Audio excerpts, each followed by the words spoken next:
भगवान का अपने नित्य धाम से पृथ्वी पर लीला अवतरण, इसको अवतार कहा जाता है।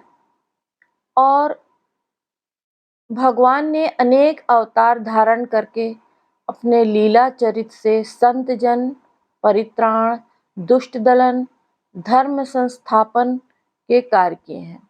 इनके अनंत अवतार हैं, अनंत चरित्र हैं, अनंत लीला कथाएं हैं। तो यहाँ पर उनके मत्स्य अवतार की एक कथा मैं सुना रही हूँ। जय श्री हरि। मैं शैलजा अपने चैनल शैलजा तिवारी पर फिर से एक भगवत कथा लेकर आई हूँ और आशा करती हूँ ये कथा आप सबको अच्छी लगेगी। धन्यवाद। नमस्कार।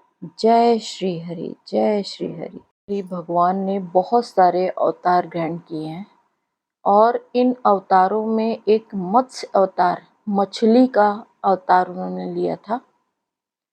तो बात उस समय की है जब ब्रह्मा जी के सोने का समय आ गया और उन्हें नींद आने लग गई।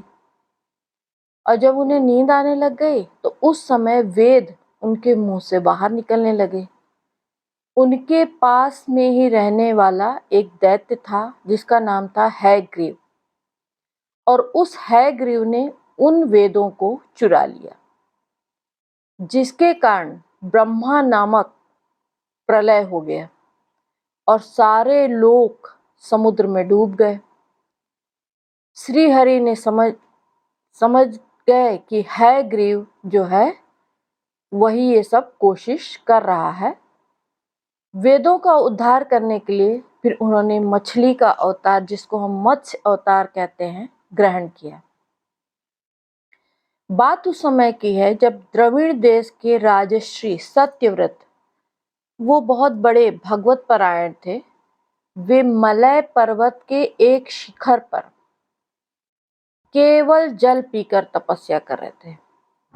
यही वर्तमान में महाकल्प में वैवस्वत मनु हुए।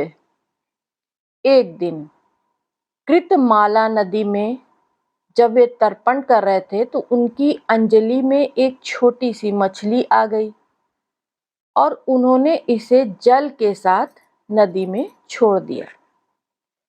उस मछली ने प्रार्थना की कि मुझे जल के जंतु खा लेंगे, इसलिए मेरी रक्षा कीजिए। तो राजा ने उसे जल के पात्र में डाल दिया, जिसमें पानी रखा था उस पात्र में डाल दिया। फिर वह मछली इतनी बढ़ी कि कमंडल में भी उसको जगह न मिली। तब राजा ने उसे एक मटके में रख दिया। 2 घड़ी के अंदर वो 3 हाथ की हो गई। तब उसे एक बड़े सरोवर में रख दिया। थोड़ी देर में ही उस मछली ने एक बहुत बड़ी महामत्स्य का आकार ग्रहण कर लिया, बहुत बड़ी मछली बन गई। अब वे जिस किसी जलाशय में रखते उसी में वह बहुत बड़ी हो जाती। तब राजा ने उसे समुद्र में छोड़ दिया। तो उन्होंने बड़ी करुणा से, दया से राजा से विनती की, राजन आप मुझको इसमें ना छोड़ें, मेरी रक्षा करें। तब उन्होंने उनसे प्रश्न किया कि मत्स्य रूप धारण करके मुझको मोहित करने वाले आप कौन हैं? आपने एक ही दिन में 400 कोस के विस्तार का सरोवर तो घेर लिया। आप अवश्य ही सर्वशक्तिमान, सर्व अंतर्यामी, अविनाशी श्री हरि हैं। और कृपया बताएं आपने यह रूप किस उद्देश्य से ग्रहण किया है? तब भगवान ने कहा, आज से 7वें दिन तीनों लोग प्रलयकालीन समुद्र में डूब जाएंगे। तब मेरी प्रेरणा से एक बड़ी भारी नाव तुम्हारे पास आएगी और उस समय तुम समस्त प्राणियों के सूक्ष्म शरीरों को लेकर, अर्थात छोटे शरीरों को लेकर सप्त ऋषियों के समेत उस पर चढ़ जाना और साथ ही समस्त औषधियों और बीजों को भी रख लेना। और जब तक ब्रह्मा की रात्रि रहेगी तब तक मैं तुम्हारी नौका को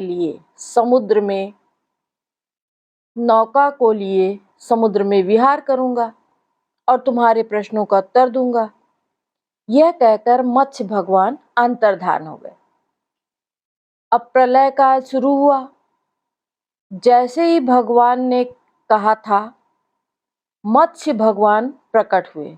उनका शरीर सोने के समान चमक रहा था, दैदीप्यमान था और शरीर इतना बड़ा था कि उसका विस्तार 4 लाख कोस का था। शरीर में एक बड़ा भारी सिंह भी था और वह नाव वासुकी नाग से सिंह में बांध दी गई। सत्यव्रत जी ने भगवान की स्तुति की। भगवान ने प्रसन्न होकर उन्हें अपने स्वरूप का संपूर्ण परम रहस्य और ब्रह्म तत्व का उपदेश दिया, जो मत्स्य पुराण में भी है। ब्रह्मा की नींद टूटी और नींद टूटने पर भगवान ने हयग्रीव को मारकर जितनी भी वेद की श्रुतियां थी वो ब्रह्मा जी को लौटा दी। जय श्री महाभागवत, जय श्री हरि।